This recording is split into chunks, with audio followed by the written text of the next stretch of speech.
Bernard Tomic, I know you're a fan of both Eminem and 50 Cent. If you had to pick a doubles partner out of one of those two, who would it be and why?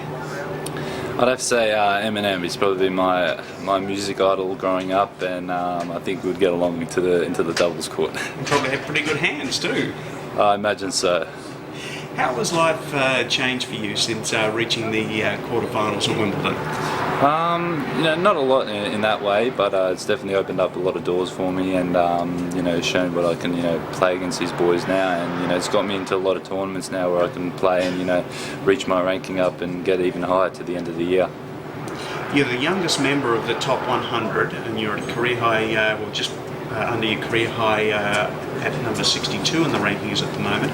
What are the challenges that young players face when trying to establish themselves? There's a lot of things that you need to work on when you're growing up, and if you can use that and build your game to as best you can be later on in the future, I think it'll help. But you've also got to watch out for injuries and those sort of things that can take vary in the next few years. So hopefully I don't get injured and I stay healthy and have a good career ahead of me. You excited to be making your main draw debut at the US Open next week?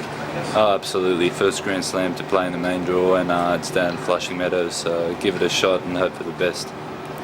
After the US Open, you also have another big event with the Davis Cup tie against Switzerland coming up on grass. The prospect of maybe playing Roger Federer at Davis Cup competition, that must get the juices flowing. It does. I mean, it just keeps getting bigger and bigger, and that feeling down in Sydney when we play is going to be really huge, especially if Roger comes. And but we'll have to wait and see after the Open, and definitely Davis Cup is something that we really want to win and qualify for this year. So we're going to give it a heart and soul this time in Sydney when we play. As you've climbed the rankings this year, is there anything with your game in particular that you worked hard on or that has surprised you how much it has improved this year? Definitely my body-wise, I've gotten a bit stronger this year as opposed to last year. I think that's where I can take part and shown a few good results this year. But there's a lot more that I can work on and improve in my body, I think. Just a random question on Novak Djokovic going to number one. Do you think he's going to be there for a long time, or do you think that Roger Rafa or someone else could reclaim number one? At that position, there's a big responsibility, so anything can happen. I wish the best for Nole up at his number one ranking right now, but I think things are going to change. Next year he's got a lot of points to defend, but he's a great player, great champion. I think he can do it all and defend it next year.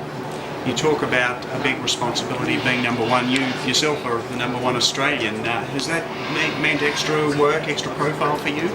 It has. It's changed a little bit, and knowing you're number one in the nation, it's a bit different. But I wouldn't say I'm number one because Leighton was regarded always as the last 10 years of being number one. So things have changed a little bit. But obviously Leighton was a great champion, and he's won a few majors. But it's I think my turn now, and I've got a good career ahead of me, I think. And just finally, we have the Australian rules football finals coming up back in Australia pretty soon. The Gold Coast team came into the competition this year, got 3 wins, which was good, not in the finals. But do you have much of an interest in Aussie rules, and will you follow the finals at all? I do, and we have the Gold Coast team. Sadly, they haven't been doing well this year, but next year we'll kick off to a good start, I'm sure. And as for the final, I think Collingwood will get them this year. So come on, Collingwood.